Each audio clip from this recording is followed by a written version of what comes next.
You are listening to KLRN Radio, where liberty and reason still reign.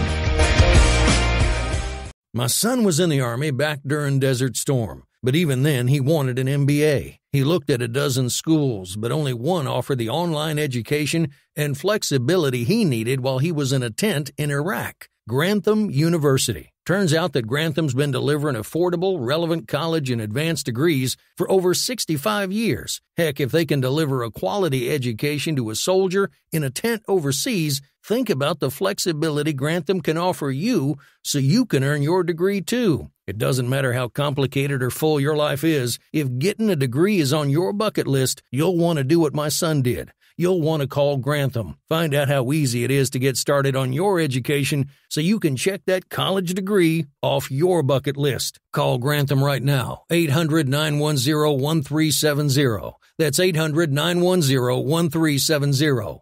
Flexible, affordable, relevant. Call 800-910-1370.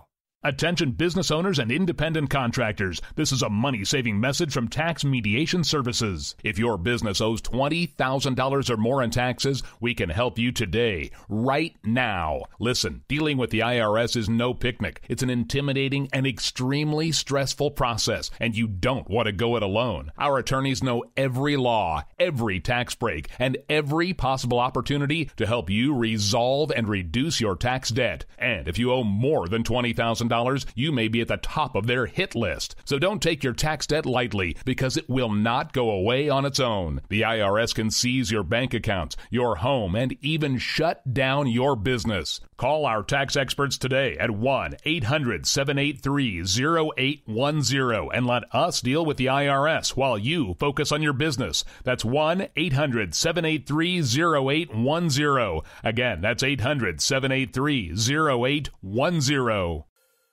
As a small business owner, you deserve more. More confidence, more connectivity, more of the tools that help your business thrive. And at Cox Business, you can expect more from us. We don't just have sales reps. We have perfect plan identifiers. People who will work with you to make sure your business gets everything it needs and nothing that it doesn't. Your business deserves more, and that's why you can expect more from Cox Business. Call 800-526-8572 to switch today. Hi, I'm Mike, founder of DollarShaveClub.com. What is DollarShaveClub.com? Well, for $1 a month, we send high-quality razors right to your door. Yeah, $1. Are the blades any good? No. Our blades are f***ing great. Each razor has stainless steel blades, an aloe vera lubricating strip, and a pivot head. It's so gentle a toddler could use it. And do you like spending $20 a month on brand name razors? 19 go to Roger Federer. I'm good at tennis. And do you think your razor needs a vibrating handle, a flashlight, a back scratcher, and 10 blades? Your handsome-ass grandfather had 1 blade and polio. Looking good, pop up! Stop paying for shave tech you don't need. And stop forgetting to buy your blades every month. Alejandro and I are going to ship them right to you.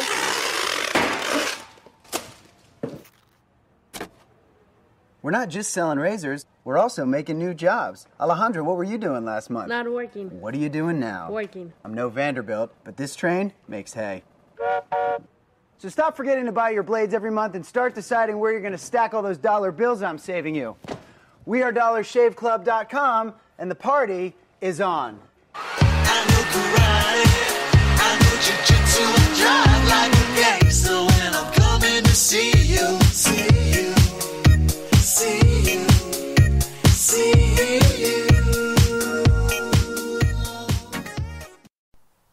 The following program contains coarse language and adult themes. Listener discretion is advised.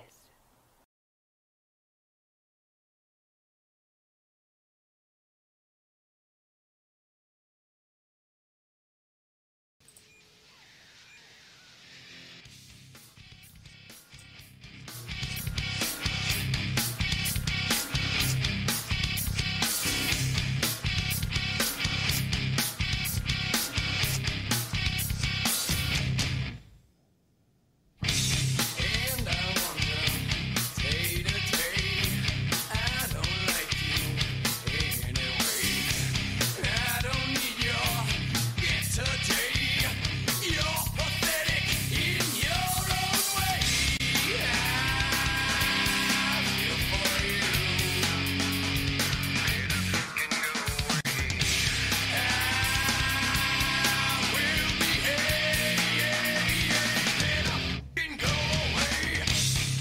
It is Wednesday, my dude. Otherwise known as Chat Lives Matter Night here live on KLRMradio.com. Just an update, we do have a split shift tonight, so I'll be doing the hour with Stacy, then taking a break, and then back doing the ladies at the Red Vine, and then finishing the night off with Orty as long as Orty is available. G has requested the night off, and I didn't get enough notice to plan anything else out. And I've already done 12 hours of radio in the last 2 days, so I think I'm good taking a dinner break. Anyway, so we're here, we're live, it's whatever. I'm Rick, she's Stacy, and all hail the geriatric grudge match. Yeah. Oh my God. This is not what I signed up for. Oh my God. Look. You know, I think I finally figured it out this week. There's a difference between the Democrat base and the Republican base, other than that they're crazy and we're not. Well, so lay it on me. What else have you figured out?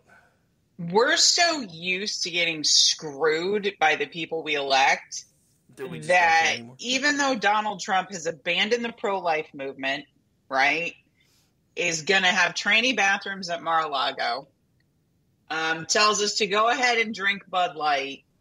Even despite all of that, we look on the other side and say, can't have that again, and we're going to pull the lever. Meanwhile, you've got these Democrats in the most radical base forcing the party to the left to accommodate them by saying, oh, we're just going to be uncommitted. We're not going to vote for you, Joe. Joe, you're going to lose Michigan. And what is Joe doing? Screwing over Israel on their behalf. He is pandering to the worst people in the world in Dearborn, Michigan for an election and screwing over one of our most enduring and productive allies. Because like 12 people are mad at him. And like we can't even like make them not vote for an omnibus bill. We got freaking Lindsey Graham getting like 10 earmarks for South Carolina in this crap bill they just passed. And he's on our freaking side, supposedly. I was going to say, he's not actually on our side, though. That's the problem. Well, but, I mean, he was great during Kavanaugh. He was good during the impeachment. Like, there's been times he's been good. We've seen glimpses of things we would actually elect. But then when it comes down to, you know, brass tacks, it's like, what do you mean you got 8 earmarks, you fucking asshole? You're literally getting bought off by the opposition to pass something that screws your constituents.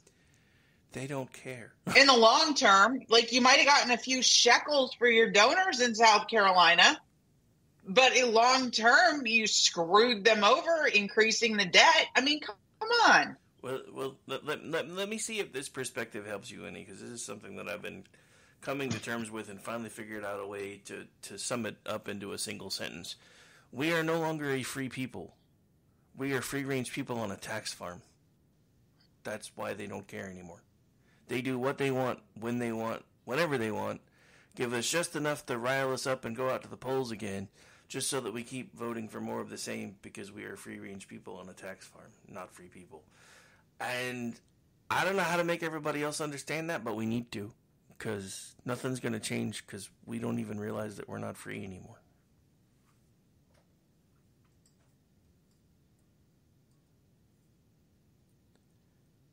Yeah, I don't know.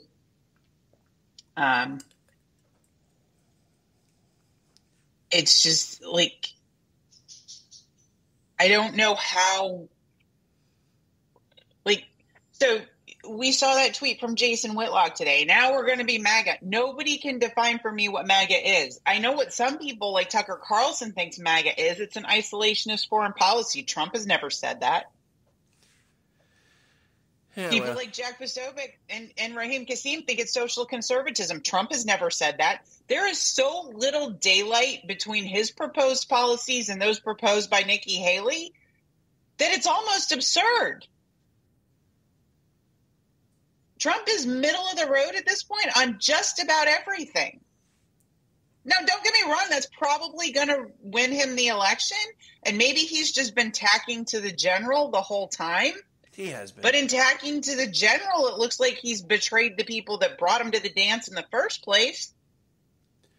I mean, Trump has been... He didn't have to have a primary. Trump has been running this entire thing like he was an incumbent, so he has been tacking to the general the entire time. He said that over and over and over again. He said that when he won all, said what, like every county but like one in Iowa. He's like, this thing's done. Why are we even still doing this? I mean, that's been his mindset the whole time. You're the president. You're the president under whose Supreme Court justices Roe versus Wade, the shibboleth of the damned, was overturned. Do you think for 1 minute, just because you sit there and say, oh, I would have proposed a 16-week ban, that any of the abortion lobby is going to vote for you? They're not.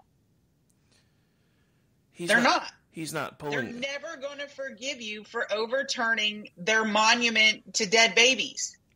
He's not trying to pull the abortion lobby. He's hoping to snag some of the low-hanging fruit on these suburban moms who don't actually are not rabid abortionists but do want some sort of limitations.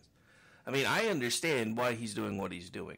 I think he picked the wrong time to do it. I think the other problem that Trump had is in 2015 when he did this same approach, he was an outsider, so he was able to basically, murder everybody and stomp on their graves. And then he tried the same approach this time, even though he was actually being treated like an incumbent and is actually trying to return to the presidency. And I don't know how well it's going to work for him. And that's been my issue the whole time. I think the only thing that may save Trump, now that it's pretty much a foregone conclusion, is at this point, the people that Joe Biden is now trying to tack to are so far left of where Joe Biden is that he's not going to be able to give them enough in 8 months to be able to bring them back around. I mean, I couldn't believe it last night when I saw that in Minnesota, almost 20% of the vote was uncommitted. Joe Biden is the first incumbent president in 44 years to lose a primary. Now, granted, it was like American Samoa, so who the hell really cares? But he still lost a primary. That hasn't happened since Jimmy Carter. I mean, there were all kinds of things that were happening last night that I didn't expect. I even called Vermont for Trump at one point, and then it flipped on me, and I was like, yeah, that's what I get for trying to call a map that I don't understand. But then again, Vermont going to Haley doesn't really surprise me much, since they're basically the European Union South and just need to join Canada and get it over with. Because they're fucking Bernie Sanders. Come on now. Right. I mean, Joe Biden will win the state, so a bunch of Democrats just crossed over and voted for Haley. There are no Republicans in Vermont. Yeah, I know of one, maybe. But he's technically an alien, so I don't guess he counts. Oh, okay. Well. But yeah, no, I mean, 8 months is a long time away. So, I mean, anything, at this point, I mean, and that's why all the talking heads that are bigger than us have been saying for like the last 12 months, this is the longest general election in history, because Trump has been running it like one from the get-go. And it really is. I mean, it's like all the stuff that we're usually excited about doing, like the election coverages and the State of the Unions and everything else. It's like pulling teeth to get anybody to come on, and half of them are backing out. And I'm like, are we really already this exhausted? It's not even November yet? Come on, guys. But I mean, yes, nobody. Yes, we are. Nobody this wanted is the this. Longest election cycle ever. Well, I mean, the problem is nobody wanted this. Trump announced like last Christmas, like over a year ago? Oh, I know. And they've been coming at him nonstop ever since.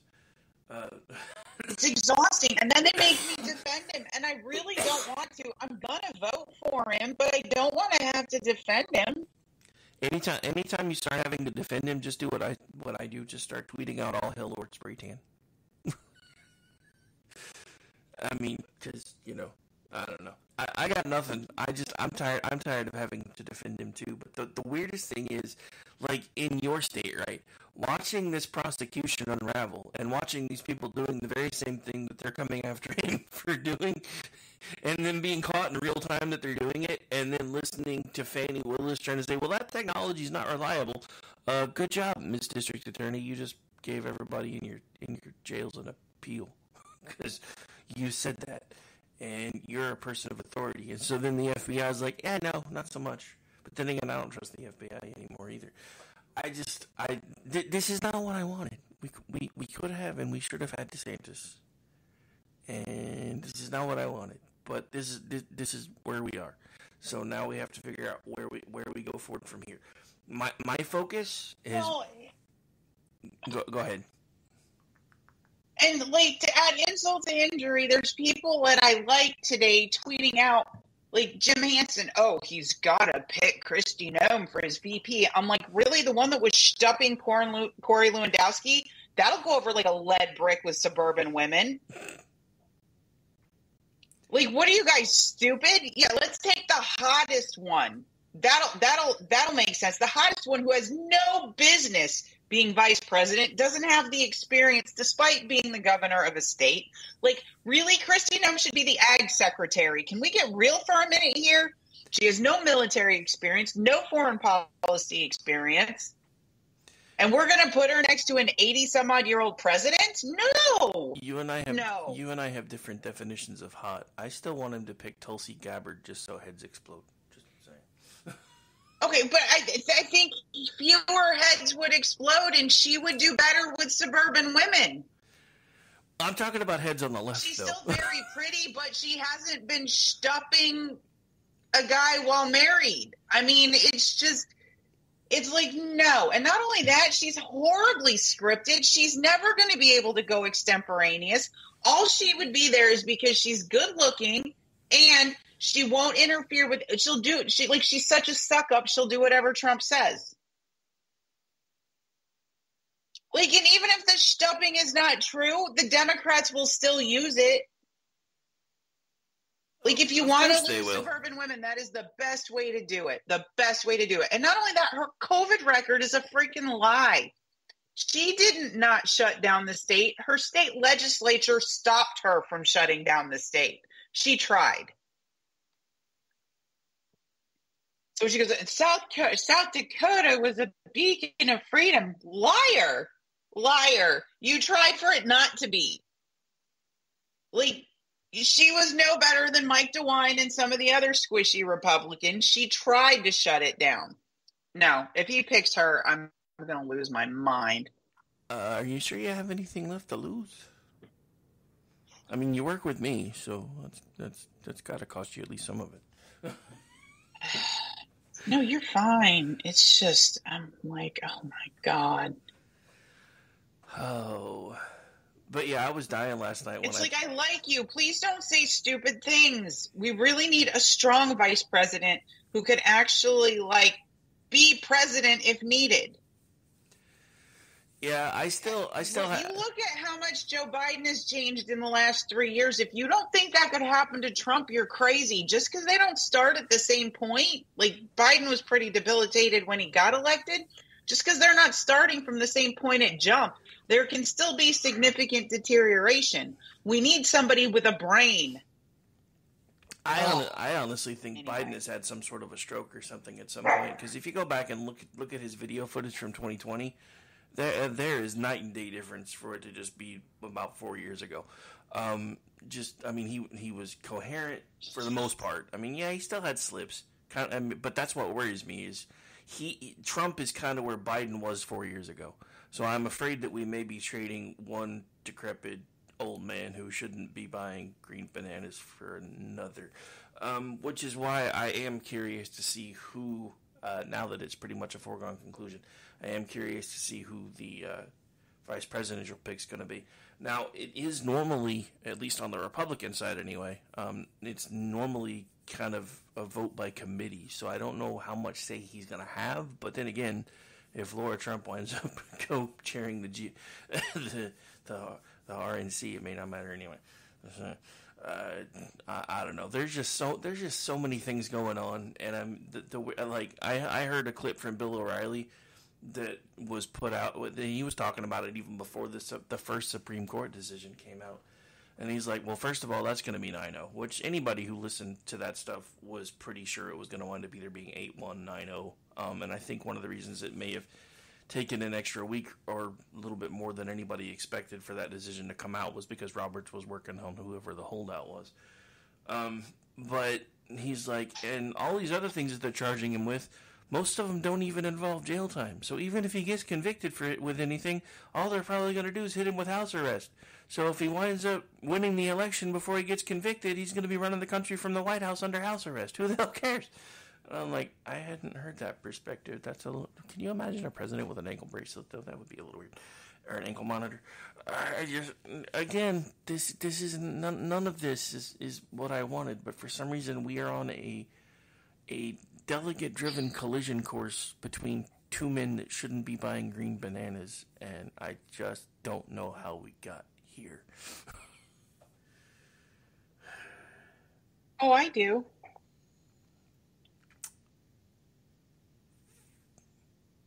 It's very, very easy, right? The Republican base got paid. Trump was going down in the polls because everybody perceived that he had lost the 2022 cycle. His candidates all flamed out. It didn't go well. Georgia was pissed. We got 2 blue senators. You know, we gave the good Reverend an entire term instead of, just filling in for someone who retired. Because he shoved Herschel Walker at us when we didn't need him. We had good, strong Senate candidates. He tried to take out our governor. Didn't work. But, there's no way David Perdue would have won the state. We would have been at serious risk of having Stacey Abrams as our freaking governor, okay? Like, everybody was kind of like, okay, that didn't go well. Maybe we should look elsewhere. DeSantis was rising in the polls. Trump was going down. As soon as the first indictment came down, DeSantis plateaued and Trump started going up again.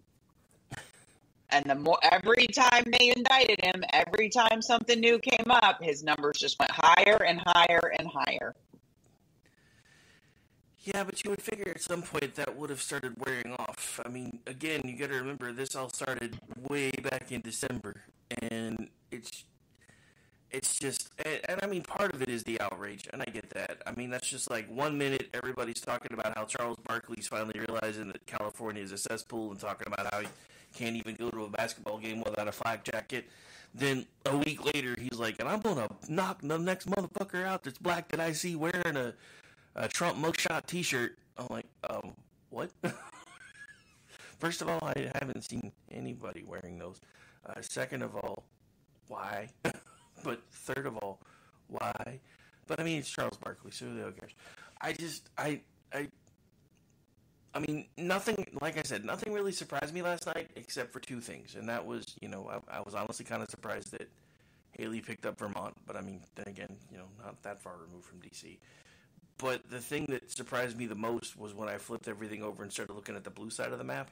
And I realized that uncommitted was such a big thing that it actually started securing delegates. I was like, I don't think I've ever seen that before. In Minnesota, was it Minnesota? I think it was Minnesota. There was almost 20% uncommitted in the primary for Joe Biden. Mm-hmm.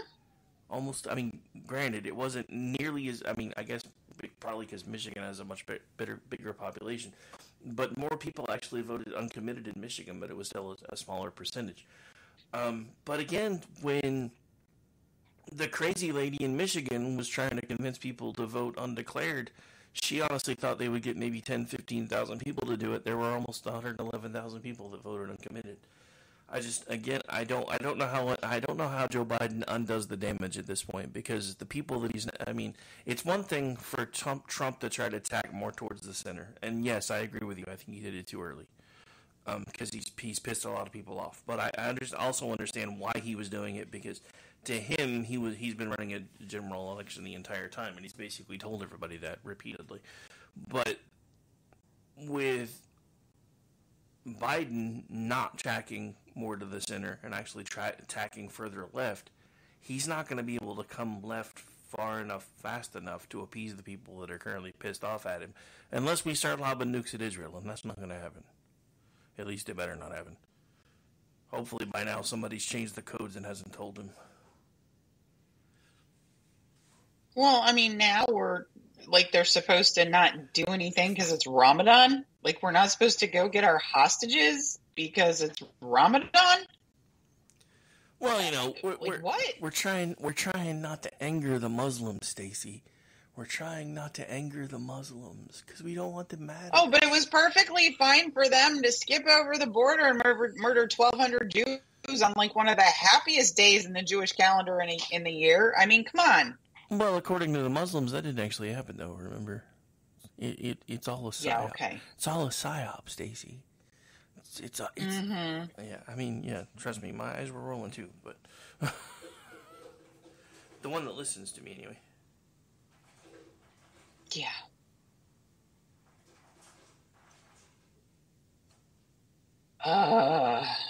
I just I don't know what to do. And I mean, what bothers me just as much is now we've got the MyPillow guy standing up at CPAC and saying, "Don't vote early." What are you, stupid? Play by the rules on the field, okay? Well, seriously, play by the rules on the field. Well, we didn't make the rules. We damn well better learn how to play by them because we're getting our ass kicked all over the map. And we basically let Michigan get turned blue, and now they're doing the same thing to Ohio. Well, all I'm going to say about... And they're going to do it to every red state, because while you sit in your red state and you don't really care what the hipster in Brooklyn thinks about gun control, they are very, very worried about how you feel about transing the kids. They can't leave you alone. It's not in their nature.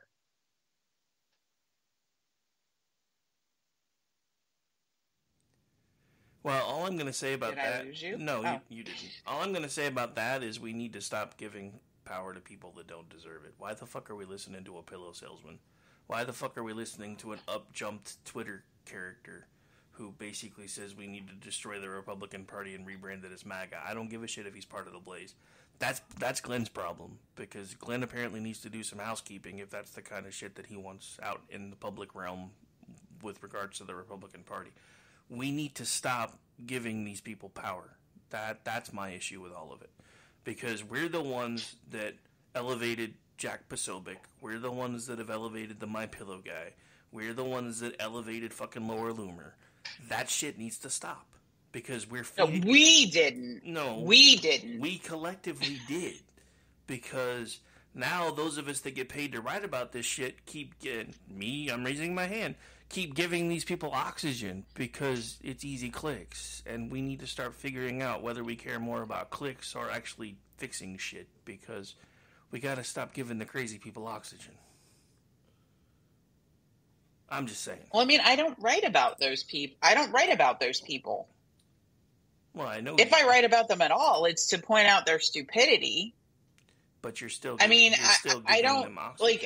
I'm more disturbed by when we give oxygen to the ladies on The View and Joy Reid, MSNBC's the race lady, because if we didn't, nobody would hear what they're saying.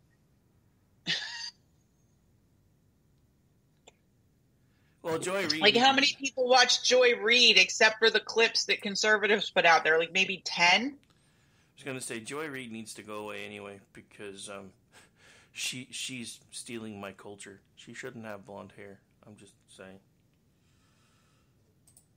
Well, now we all know that that's perfectly fine.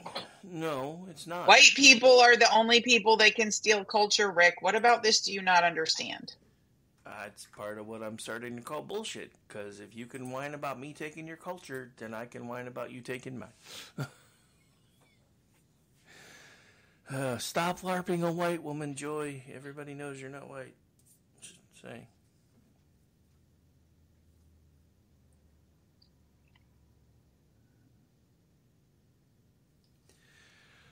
I don't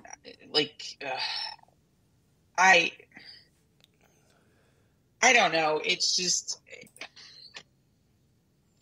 I've been resigned to Trump being our nominee since Iowa, basically. Boomers in Iowa got to pick the Republican candidate. I'm not exactly sure how that happened or why that happened. But what Iowa told me, and kind of the entire milieu is kind of telling me, and I'm predicting this now. This is my prediction. This is going to be a super low turnout election.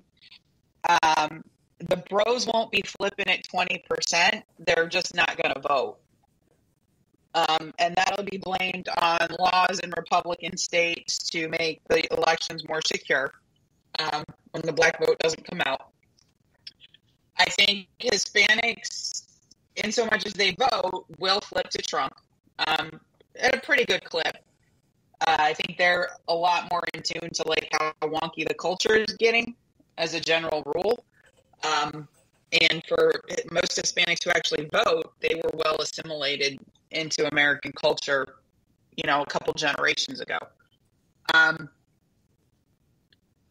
I don't know what women are going to do. I think a lot of that's going to depend on who he picks for vice president and deploying that person in the suburbs to talk to them about real kitchen table issues and school choice and other stuff. I think there's some things that Trump could do to motivate some interesting pockets of votes, like things like making direct food purchases farm to table actually a lot easier. Making sure Amish farmers don't get sued for selling, raw milk to people who want it. Taking farmland back from China. Easing up the requirements for people to sell food that they make. Like, I haven't killed any of my family with the pickles I make. What makes you think I'm going to kill the general public if my girlfriend with a farm store sells them? Not because I want to make a ton of money, just because I make a lot of them and we're not going to eat them all. Do you know what I mean? Like, make that kind of stuff easier, because there's a whole subculture of 20 and 30 somethings on Facebook that are homesteading and doing that kind of stuff and really concerned about the food supply and what they feed their kids and want to buy direct from local farms. And they sometimes live in states and other localities where you can't do that, or where it's being put at risk by the FDA and USDA. So wipe all that out. Don't just unleash energy, dude. Unleash the food supply. That would be an interesting pitch, because it's one no president has made. It just gets harder and harder and harder to get fresh food, fresh produce, fresh meat, etc. So, I mean, that's one interesting thing he could do. There's several like that, but I don't see a lot of enthusiasm outside of the MAGA base on the Republican side and the anti-MAGA base on the Democrat side. I think that's who you're going to see go to the polls, and it's going to depend on whose emotion for another Trump presidency or stopping another Trump presidency is greater. Yeah. I think you're going to see Romney-type lethargy on the right. I mean, we pretty much already are. So, but that's why I'm hoping that, 8 months is a long time now that everybody knows that it's pretty much a foregone conclusion that it's going to be Trump. I still, with the whole superdelegate system, the DNC has in play, I'm still trying to figure out what kind of angle they're working at this point, because it just seems like they're doing everything. It seems like the mainstream media at this point is doing everything they can to throw Biden under the bus, which is usually not a good thing. Michelle Obama's out. Oh, Who are they going to get? I don't know, because according to the right, Gavin Newsom? According to the right, Michelle Obama was going to be our Achilles heel, and I think that's why she finally just had somebody who was like, no, I don't want it. But I kept telling everybody she didn't want it. She didn't even like being first lady. It's really. Bill O'Reilly's been saying that for a year and a half. He's like, no, she likes hanging out with Jay-Z and Beyonce. She likes living in Martha's Vineyard. She loves getting speaking fees and being out there as former first lady and advocating for the issues she supports. She has no interest in being president. Well, I mean, it's really hard to LARP. I mean, he's been telling Beck that for a year and a half, and Beck was still sure it was going to happen. Well, I mean, it's really hard to LARP being oppressed when you're the first lady. It would be even harder to do that while you're the president. Just saying. Which I think is... Well, I mean, okay, so let's look at the high potential Democrats. Bernie Sanders, okay, not going to get it. Elizabeth Warren has tacked way too far on the left. She's Bernie in a dress at this point. Have we ever actually seen them in the same place at the same time? I'm trying to remember. Yes, we have on the debate stage. Oh. So Maybe- we're not maybe going to Bernie get hired a Elizabeth body Lizzie double. Warren. Even the press is like kind of tired of her at this point. They loved her when she was running, but they're tired of her now. We have Gavin Newsom, who is a disaster. And with what Peter Schweitzer just put out as far as his ties to the CCP, Dun, dun, that'd dun. be a hard sell. That'd be a hard sell. And Gretchen Whitmer is no better. Like, she's the high potential female. And how do you bypass Kamala Harris? Hey, it's been a while since we've gotten to do this, so I have to do this. Gretch! Okay, I feel better now. Yeah. But I mean, how do you bypass Harris and not have the entire demographic of black women stay home? Mind you, none of them voted for her in the primary. But they're going to be super pissed if she gets taken out now. Well, I mean, and that's the whole thing, right? So where do they go from here? It's either you go to the dance with the guy who brung you, which is Biden, or you skip past him and you elevate the vice president, who has an even lower approval rating than he does, or you bypass both of them and try to bring in the used car salesman from California, which is going to piss everybody off. But I mean, I still think that was part of what they were trying to do, because it's the only thing that made the debate between DeSantis and Newsom make sense. Is the DNC was trying to get a feel for how Newsom did, and despite what Loomer kept telling everybody, and despite all of the campaign ads ready to go if they do make that switch from Trump saying how great Newsom was, it didn't work. It fell flat because DeSantis came with facts and Newsom came with feelings, and it just didn't work out. But I think that's my God. Like Hannity was trying to get them to go longer, and Newsom's wife flashed on it like, no, we're not staying. That was the best. Sorry. No, we were actually planning on running longer, and then they came back from the break, and he was doing regular stuff, and I'm like, what happened? I thought they were extending. Anyway, I guess we're done. But yeah. Here's Van Jones. Oh, boy.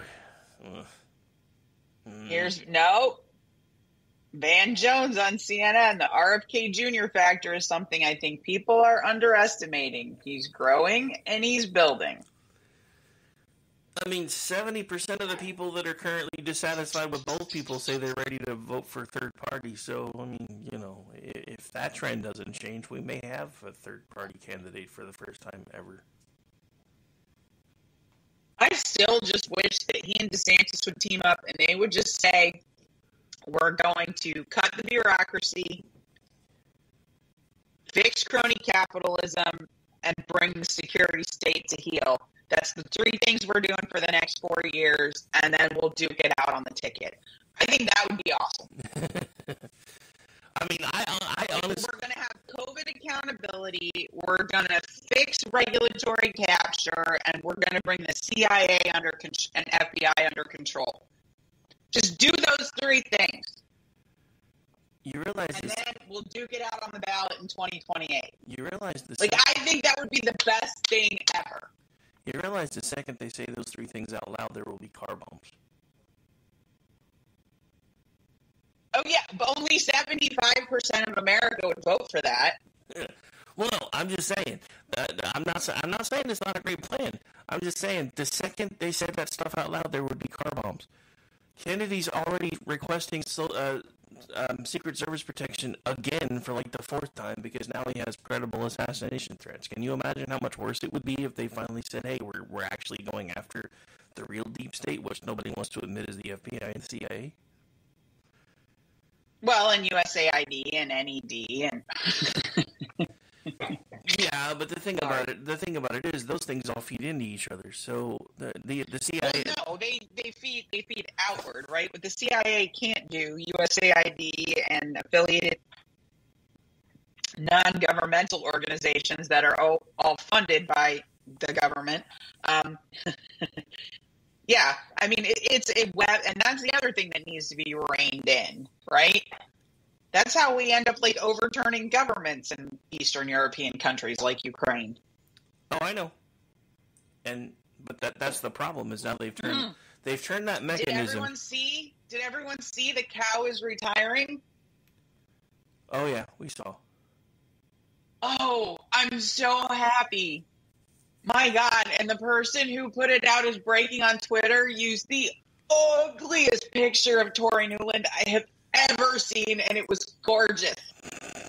I'm like, yes, she looks like she looks on the outside like she is on the inside.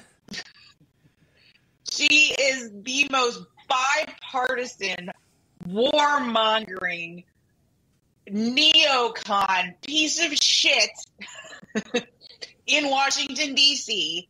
There is so much blood on her hands, and I am so glad she's gone. It couldn't have happened sooner. It should have happened to an sooner. Uglier, more awful, terrible person. She was Dick Cheney's girl before she was Barack Obama's. She is a swamp creature of the highest freaking order. Like, Victoria Newland is one of the rare things that Glenn Greenwald and I completely agree on. Like, 100%. He dedicated an entire hour-and-a-half show to how awful Victoria Newland was, and I watched the whole thing and just went, yes. Nice. Yes, that is all absolutely true. That and free speech, that's pretty much where Glenn and I end. But, you know, his special on Victoria Newland was the best. And anybody who has a nickname from Hillary Clinton has just got to be the worst.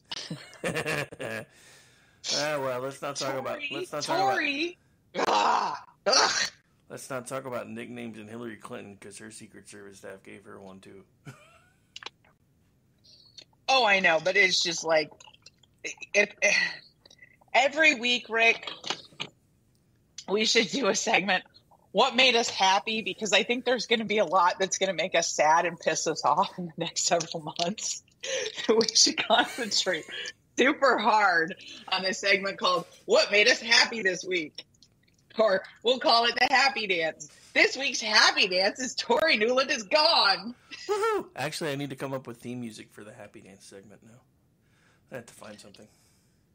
You can call it the No Pants Dance. I don't care. Whatever. But we need to come up with one thing that we're super happy about. I'm super happy that ugly hag is gone. I'm not happy that we're going to be paying her pension and covering her health care and all that nonsense. But, you know, she's put on enough weight that maybe she won't live very long. Oof. What? That was kind of cold. She has a tiny little black soul. Tiny little black soul. There are so many dead Ukrainians because of her. Awful human being. I'm not disagreeing. I'm just saying that was kind of dark. I think I've shocked the chat into silence. Normally I'm the dark one, not you. Chat has just gone shh. Like, holy shit, Stacy's trying to. You know what I found today going through my phone? What did you found today going through your phone? Do you remember? I think it was during the Kung Flu Spew. Somebody made a meme of Frank, my Great Dane, with his eyes covered, laying on the floor, saying, "Oh no, mommy's ranting about the globalists again." Oh, I forgot about that. Yeah, that was pretty cool. Yeah, I found that. I laughed so hard. I'm like, oh my God, that's too funny. Oh God, mommy's ranting about the globalists again. I just should have used that picture and just like had it changed up to whatever I'm ranting about now, right? I could do it with Cooper now, hiding under my sofa covers, though. Oh no, mommy's ranting about X again. Whatever. Ah, my goodness. My goodness. But anyway, like Victoria Newland, man, that's the only good news. I haven't come across any other good news. Have you? No, but honestly, I haven't really been. Well, I mean, the other good news is we get to make fun of Joe Biden tomorrow night, so there's that. Oh my God. They think you're stupid. Did you put together? I had to write this up today, so I did. It was called "They Think You're Stupid," the Muppet Edition. Yeah, no. Oh my God! Excuse you. He heard his Sorry. name. Hey! He's like, you've been talking about me for 5 minutes. It's my turn. No, Bela was sleeping with a bone under her leg so that he couldn't get it. And, of course, we have 10 of those, but he wants the one that she's sleeping with. So he's going to bark at her until she moves, and she just sits there and looks at him like, fuck you. Yeah. There's not any sibling rivalry between these two, I promise. No, not at all. Why would there be? But anyway, so Cookie Monster puts out a tweet, right? Oh yeah. Using the specific phrase that the administration has been pushing out there that they think they're going to fool us with, right? Yeah. So then Corinne Jean-Pierre, the world's worst White House press secretary, or as I call her, Sideshow Bob. Yeah. Who looks like a Muppet, has the hair of a Muppet. She gets asked a completely scripted question about Cookie Monster's tweet in the press conference yesterday, during which she said she thought Cookie Monster actually was commenting on the White House's rhetoric, and you saw my tweet in response. So we're supposed to sit there and believe that this was totally organic, and it just kind of happened because they think you're stupid. Then, of course, she previewed Joe Biden's entire speech about shrinkflation and the new, what was it, competition committee or something, where the DOJ is now going to start investigating pricing, like all these price increases and smaller packages of things are due to pricing collusion, not like increasing producer prices. Like, we all can't figure out that when we pay more for potatoes at the grocery store, the potato chip makers are paying more for potatoes too. Like, hello. And she's talking about they need to pass on their cost savings to the consumers. What are you even talking about? What cost savings? Yeah, that's the whole point. There are no cost savings. The increases in the producer price index are kind of like inflation. They're cumulative. So even though the inflation rate goes down to 2%, that's compounded on the 20% that happened year over year. I mean, I'm still waiting. So they wanted you to think this whole thing was just, incidental. It wasn't setting up. And then Joe Biden completely flugged a comment on it.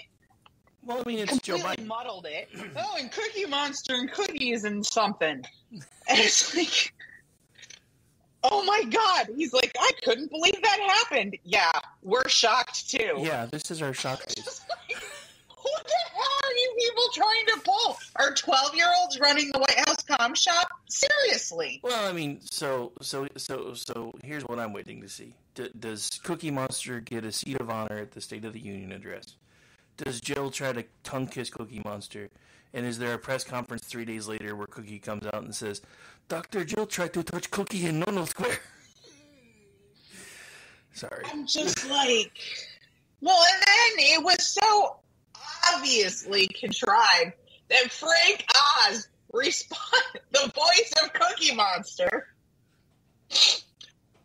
and puppeteer of said Sesame Street, responded to the tweet saying, yeah, Jim would not be happy. This is so ridiculous.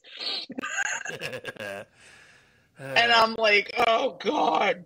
I was laughing so hard. Oh my God, Frank Oz just told you nuh-uh.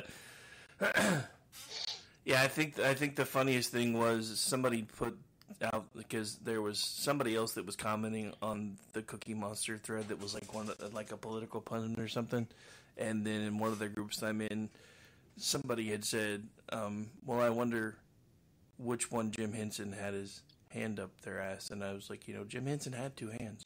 Just saying. Just saying. It's just like, oh, people. And then I was cleaning out my photos. In addition to Frank, I found an exit poll from 2016 primaries. Uh-oh. Americans are anxious, angry, and just want the election to end. I'm like evergreen. It's like, wait, that kind of sounds like today. It says, describe how you feel about the 2016 presidential election. 85% just want it to be over. 72%, like you could pick more than one. 72% said they were anxious, nervous. 53% were angry. 50% were sad. 48% were overwhelmed. 39% were depressed. And only 29% said they were proud. And only 25% said they were happy. Fun time. Who were the 25% of Americans that were happy in 2016? Well, if I remember correctly, that was about the time that medical marijuana passed, so they were probably all the high folks. Oh, God. I read it, and I'm like, I have to share this. I wonder what it would look like this year. I couldn't help it. All right. That's enough. That's enough. Excuse you? My goodness. Getting a little hyper, is he? I found so many great ones from 2016 to include all the screenshots of Cray Cray and her nonsense. It was the longest trip down memory lane. I was laughing and laughing some more and then laughing again. It was great. I almost forgot about Cray Cray. Oh, Cray Cray and her buddy over in Birmingham, and yeah, all of them. I had screenshots of all of them. I'm like, God, they were stupid. Yep. I still love when they figured out. What was the other one I found that just made me laugh and laugh and laugh? I can't even remember, but some of them were just like, the ones about the election, I was just dying. I still loved it when Birmingham boy was saying my legal middle name like it was some sort of a gotcha. I'm like, dude, I've never hidden the fact that this isn't my real name. What kind of gotcha you think you have? Oh, he was a genius. They were geniusing all over. I had all the lefties swearing they were going to leave America. I had so much. It was great. Exit poll, Americans are anxious, angry, and just want the election to end. Yup. Still. Yeah, evergreen, just saying. Yeah, there's no SMOD account this year. So. SMOD was a lie anyway. Damn tease. Yeah, I know. Disappointing. But I found my mother of all bombs memes. I found so many good memes. I feel like my meme game is going right back up. I had to clean out a bunch of crap. There was too much stuff in between my truly great memes. Yep. Oh, I can't believe it's Trump versus Biden again. It's Groundhog Day again. This is like the TV show that should have ended 2 seasons ago and is just like limping along. I need to find that. Whoever's writing season 7 of the Trump show really just should have had to go to Mar-a-Lago and play golf. Yeah, I need to find Bill Murray saying it's Groundhog Day again and work that into our intro for the next few months. You do. Maybe didn't he wake up every morning to the same thing on the radio? Yep, same song. Okay, we should just do the alarm and the same song on the radio, and then everybody in Gen X will get that. We'll become the true Gen X podcast at that point. I hated that movie. I hated that movie only a little bit less than I hated Pulp Fiction. How could you possibly hate Groundhog Day? Because it was the same day over and over and over again. And Pulp Fiction started in the middle, went to the beginning or the end, and then ended at the beginning. Like I hated it. I hated it. Like, I love the memes of John Travolta and all that. Like, that's funny, but I hated the movie. I don't know if I still have it. Hang on. I had all kinds of Pulp Fiction effects back in the day. I don't know if I have them anymore. I don't mind the quotes. I don't mind the effects. I don't mind the memes. I just hated the movie. Same with Kill Bill. I think I just don't like Quentin Tarantino at all.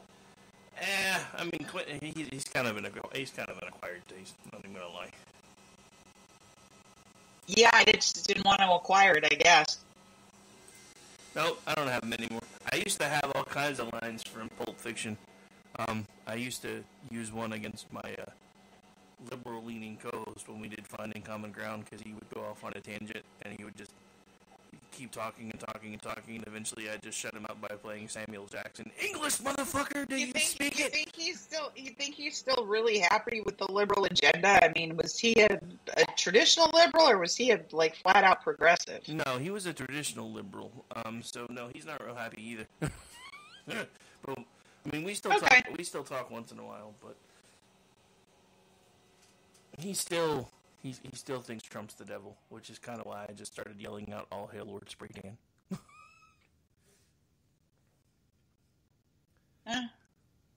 Like, they're gonna make me defend him, and I gotta get used to it. I mean, they made me do it right after he was elected. Like, that's just bullshit. He's like, oh, he's Putin's paw. Yeah, that's why Putin never invaded anywhere, and that's why Russia was broke, and that's why he kept the sanctions on Nord 2 and pissed Angela Merkel off. Like, that's why all that happened, because he was Putin's cat paw. He was playing a part, Stacey. You just don't understand. It was going to be second term. He was going to let. I mean, I don't think Putin's lying when he says he wants Biden to be elected again. Yeah, no, he's not. I mean, like, I don't think he's lying, and I don't think Xi feels any different. No, they don't. I mean, so here's my thing, though, right? If Biden was going to be in Putin's pocket, what could he have possibly done differently than he did within the first 6 months that he was in office? He's the reason Ukraine got invaded. Nobody wants to talk about it. If it's a small incursion, we won't do anything. What? He basically begged Putin to invade for like a month after the horrible withdrawal from Afghanistan, because somehow that was going to redeem him, I guess. Like, his rhetoric during that time was just absolutely bizarre, and you could see Zelensky looking at him like, what the fuck are you doing? You know? I mean, Zelensky goes out and said, well, if the sanction had still been on Nord 2, he wouldn't have invaded us. Like, Zelensky said it. Just like, oh, what a cluster this all is. Yep, definite Charlie Foxtrot. But speaking of, we're pretty much out of time. Glad to figure out I'm kind of far away from one of Putin's 14 targets, though. One of them is not Atlanta, so it's way south in Georgia. Nice. All right, where can folks find you, my dear, because we're officially out of time? Well, you can find me back at PJ Media this week having a little bit of fun. You can go there and find out what the left is doing to turn Ohio blue and why they might successfully do it. And you can always find me on Twitter at Scott's Fire, sometimes at really odd hours. All right, well, I'm taking a dinner break, then we'll be back with the ladies of the Red Wine, and then Ordy and I will be your nightcap. Don't forget, tomorrow night we do have Poli-Sci 11th EMK as we trash hopefully, the last State of the Union of Preezy Puddinhead. So that'll be live tomorrow night, starting probably just a few minutes before the speech actually does, just to give us some time to iron everything out and make sure it's all working. Other than that, I'll be back Friday filling in for Mickey on He Said, She Said, and then we are off on Juxtaposition this week. So I will probably be doing a whole bunch of writing on Saturday, because with all the political shenanigans over here, I have not been able to do much writing yet this month. But I will also, while we're doing the State of the Union stuff over here, I'll also be taking part of the live blog of the State of the Union over on Twitchy. So tomorrow's going to be a two-box night for us, kind of like we usually try to do on Fridays. Usually it's KLR Radio and Misfits, but tomorrow night it'll be KLR Radio and Twitchy. And I think, if I remember right, you said you've got something going tomorrow night too, other than this, but I don't remember. But anyway, I'm going to go find some dinner real quick before I'm outside of my eating window. So I'll be back in about an hour with the ladies of the red wine. Bye, everybody. Enjoy the rest of your Wednesday night, and put your hour break to use. Go do dirty things, something. See you in a bit. Free to be whatever I choose, and I'll sing the bluesy fly.